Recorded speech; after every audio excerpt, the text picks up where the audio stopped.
Assalamualaikum warahmatullahi wabarakatuh. Perkenalkan, nama saya Aditya Nurpatria, dosen program studi Sarjana Terapan Bahasa Asing Terapan Universitas Diponegoro. Video ini saya buat sebagai salah satu syarat untuk kegiatan sertifikasi dosen, sebagai salah satu pernyataan diri dosen untuk unjuk diri Tridharma Perguruan Tinggi atau PDD UKT-PT. Di video ini, saya akan berfokus dalam menjelaskan tentang mata kuliah Media Translation. Mata kuliah ini memberikan pemahaman tentang penerjemahan dalam industri media, mencakup pembahasan tentang standar profesi penerjemah, kemudian peraturan tentang sensor dan penggunaan bahasa asing dalam media, perkembangan penerjemahan di media, terjemahan iklan, pemahaman tentang teks berita meliputi hard news dan soft news, terjemahan teks berita, dan penerjemahan audiovisual mencakup subtitling dan dubbing. Mata kuliah ini disampaikan dalam 14 kali pertemuan tatap muka, di mana 2 kali pertemuan tambahan adalah untuk UTS dan UAS. Mata kuliah ini memiliki beban 2 SKS, dan memiliki CPMK sebagai berikut. Antara lain adalah mahasiswa mampu mempraktikkan standar profesi penerjemah media dan peraturan terkait penerjemahan media. Mahasiswa mampu menganalisis gaya penulisan dan pesan dalam teks media, dan mahasiswa mampu menghasilkan terjemahan teks media yang berterima, baik dari bahasa Inggris ke bahasa Indonesia dan dari bahasa Indonesia ke bahasa Inggris. Komponen penilaian dalam mata kuliah ini antara lain adalah aktivitas partisipatif sebesar 25%, hasil proyek 25%, nilai tugas 10%, nilai kuis 10%, UTS 15%, dan UAS 15%. Terkait jadwal penyampaian materi dalam mata kuliah ini, dalam pertemuan pertama sampai ketiga, mahasiswa akan diperkenalkan tentang apa itu terjemahan media. Penyampaian materi dalam mata kuliah ini adalah sebagai berikut. Dalam pertemuan tatap muka pertama sampai ketiga, mahasiswa akan diperkenalkan tentang profesi penerjemah media. Pada pertemuan keempat sampai kelima, mahasiswa akan belajar tentang bagaimana penerjemahan dalam teks iklan. Baik teks iklan tersebut adalah teks iklan tulis maupun teks iklan audiovisual. Pertemuan ke-6 sampai ke-9, mahasiswa akan berkenalan dengan teks berita dari hard news dan soft news. Selain itu, mahasiswa juga akan mencoba menganalisis terkait dengan strategi apa yang perlu dipertimbangkan oleh penerjemah dalam menerjemahkan teks berita ini. Selain itu, mahasiswa juga akan mempraktikkan penerjemahan teks berita, baik itu teks berita hard news dan soft news. Pada pertemuan ke-10 sampai ke-14, mahasiswa akan fokus dalam pembelajaran tentang audiovisual translation, mencakup subtitling, dubbing, serta bagaimana cara melakukan subtitling dan dubbing.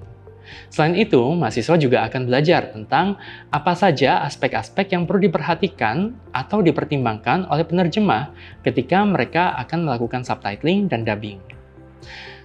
Dilanjutkan juga dengan pembahasan tentang isu-isu terkini dalam penerjemahan audiovisual terkait dengan penerjemahan dalam mobile games atau video games.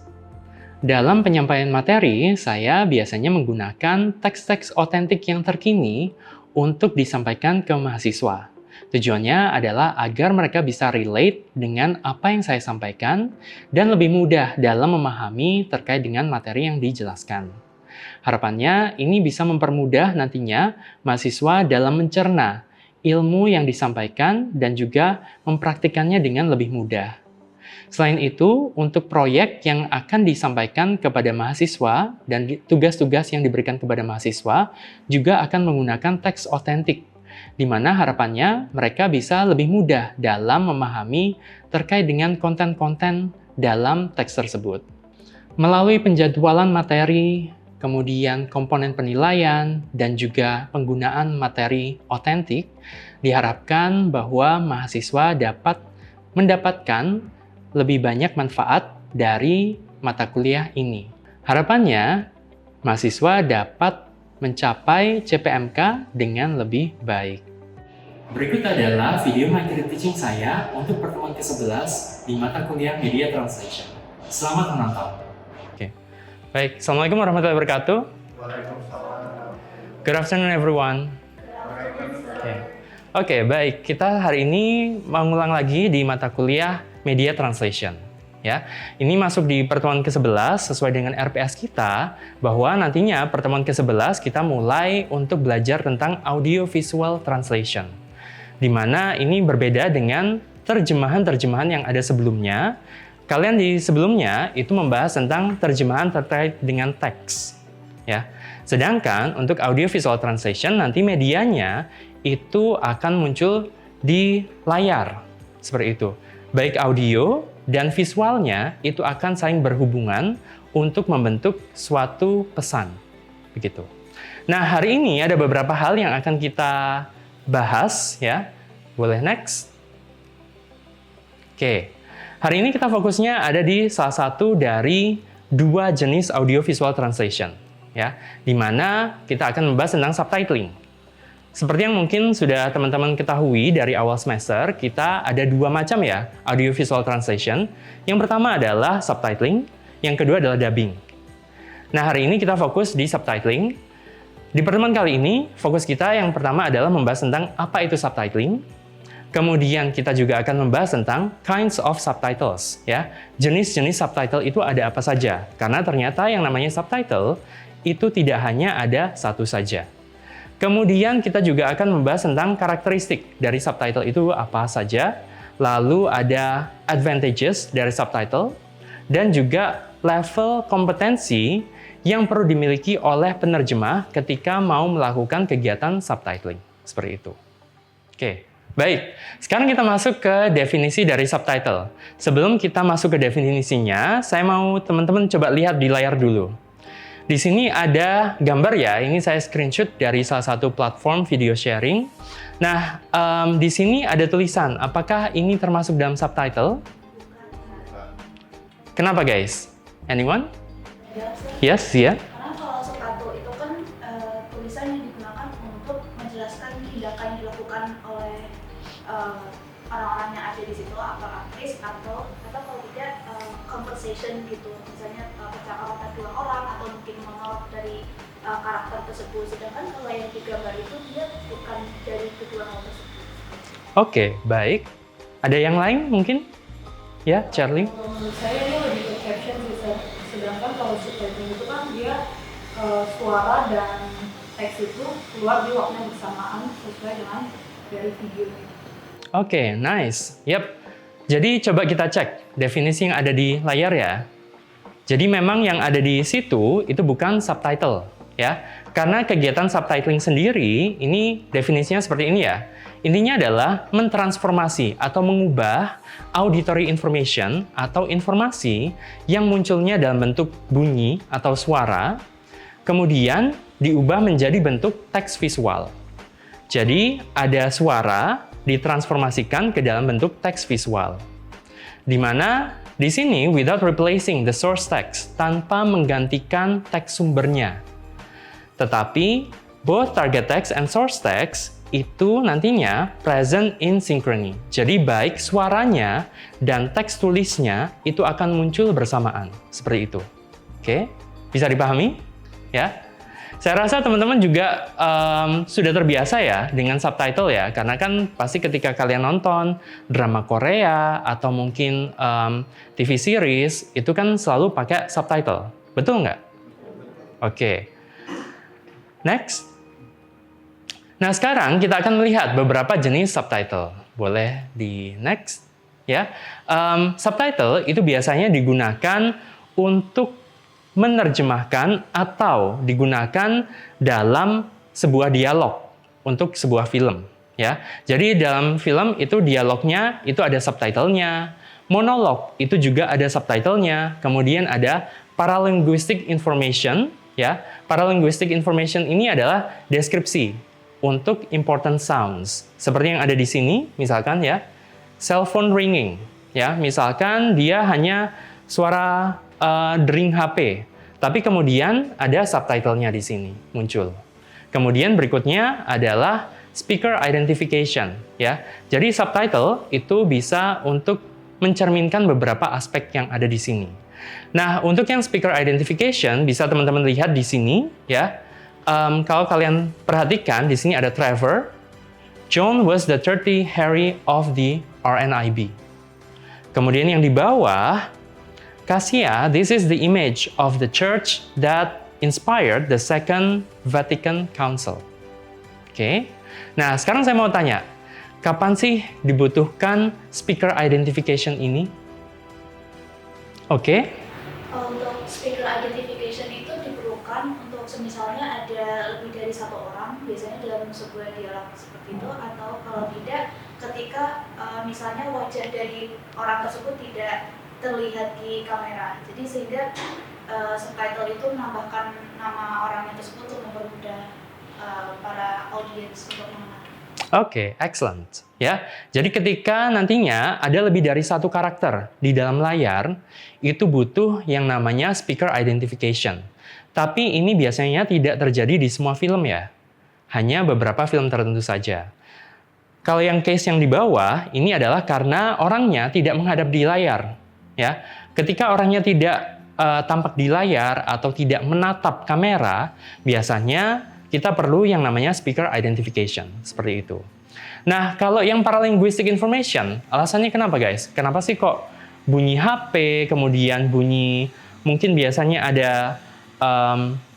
dentuman pintu, ya, dentuman bom misalkan, itu perlu ada paralinguistic information, itu disubtitlekan. Any reason? Coba Charlie?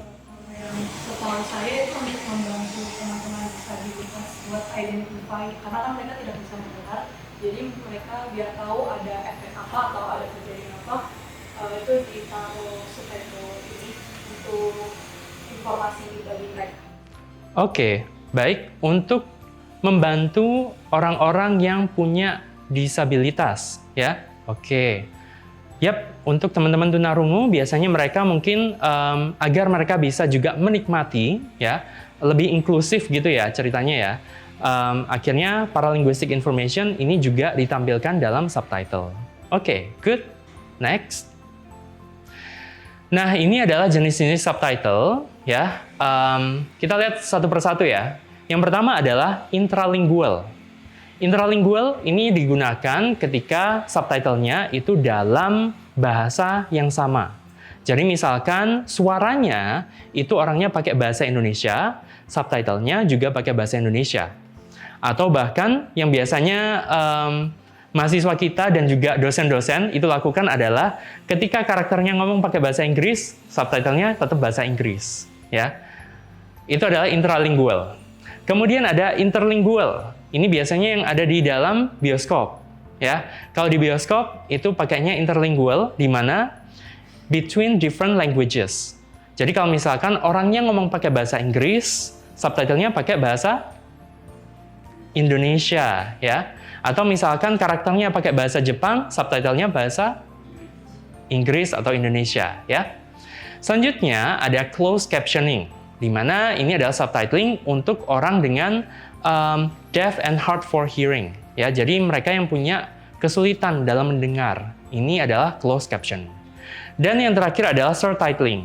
Surtitling ini di Indonesia jarang, ya, tapi biasanya teman-teman bisa menemukan nanti one day kalau misalkan kalian go overseas, ya, misalkan kalian ke opera atau di sebuah tayangan yang ada di sebuah Broadway, itu biasanya mereka menggunakan surtitling, di mana nanti live performance itu kemudian ada subtitlenya juga, ada surtitlesnya yang ditampilkan di belakang kursi penonton yang ada di depan kalian. Ya, kita lihat contohnya. Nah, ini adalah surtitling praktiknya, ya, orangnya di belakang layar, ya, di belakang stage. Kemudian mencocokkan. Dia menuliskan seperti ini di layarnya dia. Kemudian nanti yang muncul ini adalah layarnya penonton, ya. Jadi di belakang layar seperti kalau misalkan teman-teman naik pesawat, biasanya kan mungkin ada layar ya. Nah, itu akan muncul subtitle-nya seperti itu. Oke. Next. Kita akan coba lihat karakteristik dari subtitle ya. Yang pertama adalah tentu saja acoustic and visual, ya. Kemudian significant presence of non-verbal elements. Jadi ada non-verbal elements ya, atau elemen-elemen yang bukan berhubungan dengan kata-kata, itu yang juga muncul. Karena namanya film ya, pastinya akan ada elemen visual, kemudian gerak tubuh dan lain sebagainya yang muncul di layar. Berikutnya adalah synchronization between verbal and non-verbal elements. Nah, subtitle ini punya karakteristik terkait dengan sinkronisasi ini. Harapannya, apa yang disampaikan lewat gerak tubuh atau yang disampaikan melalui visual itu bisa sinkron dengan apa yang disampaikan melalui subtitle-nya nantinya. Selanjutnya adalah appearance on screen, reproducible material, ya, kemunculan di layar. Oke. Dan predetermined succession of moving images. Jadi ini kan biasanya yang namanya film itu kan pasti munculnya akan berurutan, ya. Jadi ini adalah karakteristik dari subtitle. Next. Oke. Nah, ini adalah beberapa constraints, ya, atau batasan-batasan yang perlu diperhatikan oleh para penerjemah ketika nantinya ingin menerjemahkan dalam subtitling. Oke. Yang pertama adalah space atau ruang, kemudian ada time, ada waktunya juga atau durasi kemunculan. Berikutnya adalah presentation atau penyajian, lalu ada visually supported, ya.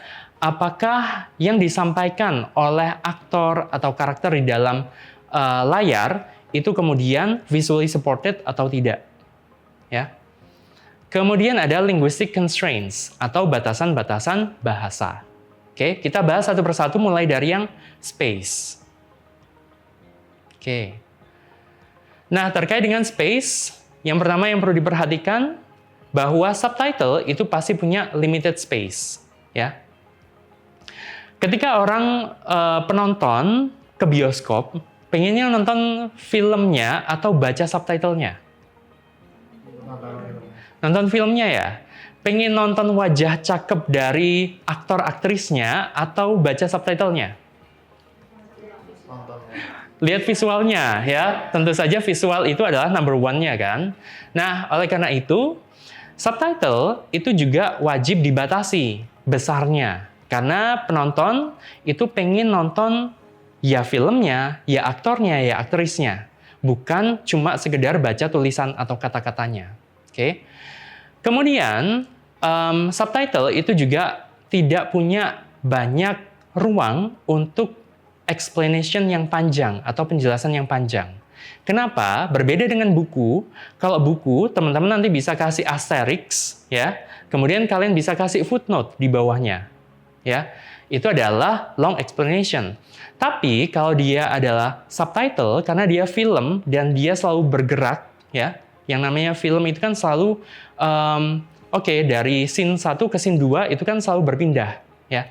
Oleh karena itu tidak ada ruang untuk penjelasan yang terlalu panjang. Berikutnya adalah 2 lines, or usually the norm. Jadi maksimal 2 baris. Oleh karena itu nanti teman-teman ketika praktik penerjemahan subtitle harap diperhatikan bahwa maksimalnya 2 baris. Jangan lebih dari 2 baris. Oke. Dan selanjutnya, maximum number of characters is regulated. Nah, ini yang umum terjadi ya. Biasanya jumlah karakter maksimum dalam subtitle itu juga diatur. Tujuannya buat apa? Yaitu tadi, ya, agar nantinya penonton atau subtitle itu tidak menghalangi pengalaman menonton dari para penontonnya. Seperti itu. Next. Recommendation for readability, ya, ini adalah rekomendasi yang umum digunakan ya. Dalam satu penayangan itu biasanya 1 kalimat saja. Oke. Another clause is to be separated in different line. ya. Jadi nantinya kalau misalkan dalam satu kalimat itu ada 2 klausa, ya. Masih ingat nggak klausa itu kayak gimana? Ya, klausa terdiri dari subjek dan predikat. Yap. Kalau misalkan dalam satu kalimat bisa lebih dari 1 klausa, misalkan ada if, kemudian apa, ya, itu kan biasanya 2 clause. Oke. Nah, ketika ada seperti itu, maka akan lebih baik kalau misalkan klausa berikutnya ditaruh di baris bawahnya. Tetapi kalau misalkan kalimatnya itu pendek saja, maka di baris yang sama juga nggak masalah. Oke. Next. Berikutnya di sini ada time, ya, batasan terkait dengan waktu atau waktu penayangan dari subtitlenya itu sendiri. Coba kita lihat di on air time. Yang pertama, di Swedia itu 6-7 detik sekali penayangan subtitle rata-ratanya. Kemudian Denmark itu 5 detik rata-rata sekali tayang. Lalu Norwegia itu setidaknya 6 detik. Oke. Nah, kalau Indonesia bagaimana? Oke. Indonesia rata-rata penayangan sekali subtitle muncul itu biasanya berapa detik? Ada yang pernah ngitung nggak? Cepet banget nggak sih kalau di Indonesia? Atau nggak? Biasanya tidak sampai 5 detik. Oke. Kira-kira berapa? 3-4? Ya, Ariel? Kalau saya menonton seri-seri di Netflix itu biasanya rata-rata sekitar 4 detik. 4 detik ya? Oke. Padahal kita tahu ya, kalau di dalam bahasa Indonesia, satu kata saja, itu kan jumlah karakternya banyak. Ya. Tapi kita dikasih waktu 4 detik doang. Oke, baik. Yap, biasanya memang di Indonesia itu rata-rata 2-4 detik. Seperti itu. Ya. Nah, yang namanya waktu penayangan ini juga bergantung terkait dengan target audiens dari tayangan tersebut.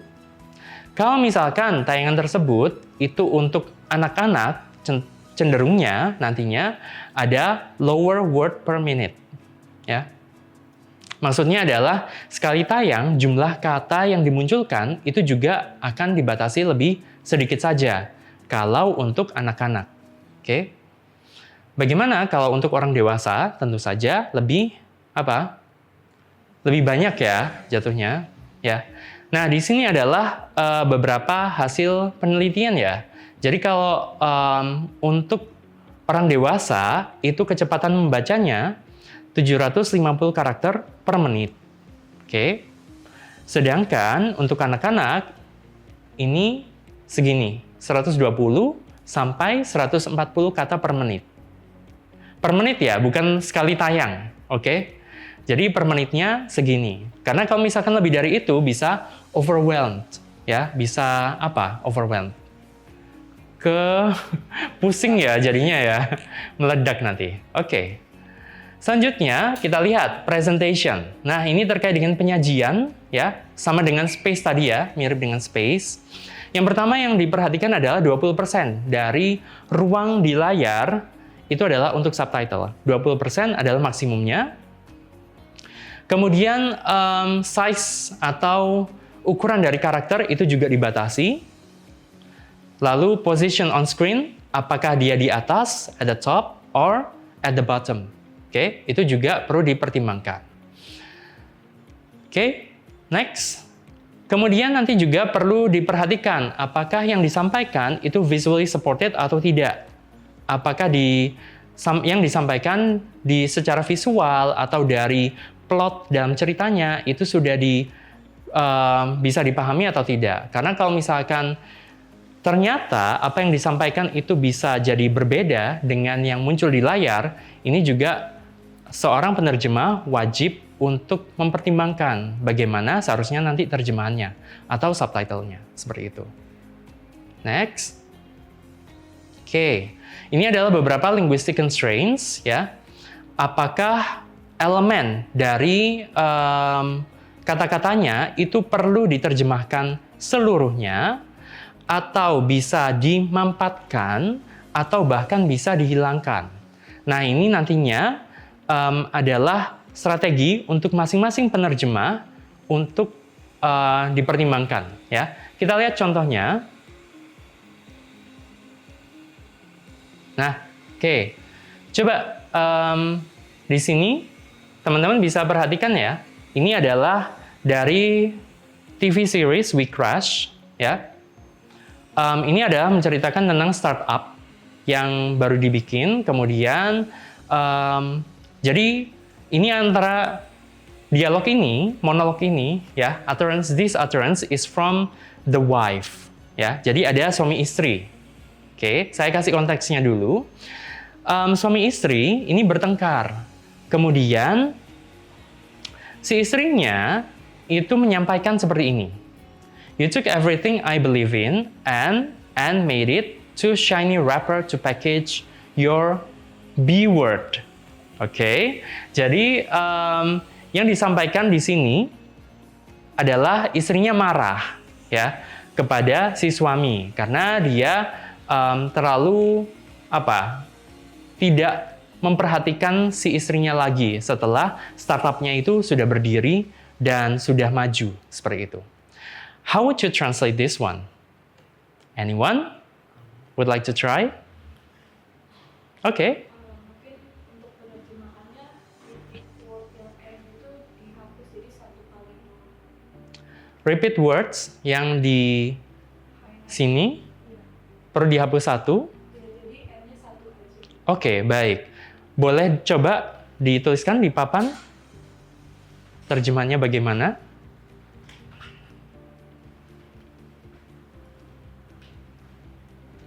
Boleh, Hernandez coba.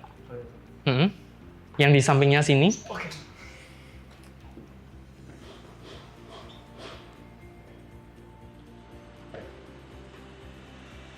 Alright, thank you. Oke, coba kita cek ya sebentar. Di sini kita lihat yang versinya Charlie, ya. Kamu mengambil segalanya dariku dan mengemasnya dengan indah untuk menutup burukmu. Oke. Mengemasnya dengan indah. Shiny wrapper. Oke, nice. Kalau punyanya Hernandez, kau mengambil segalanya dariku. Oke. You took everything I believe in.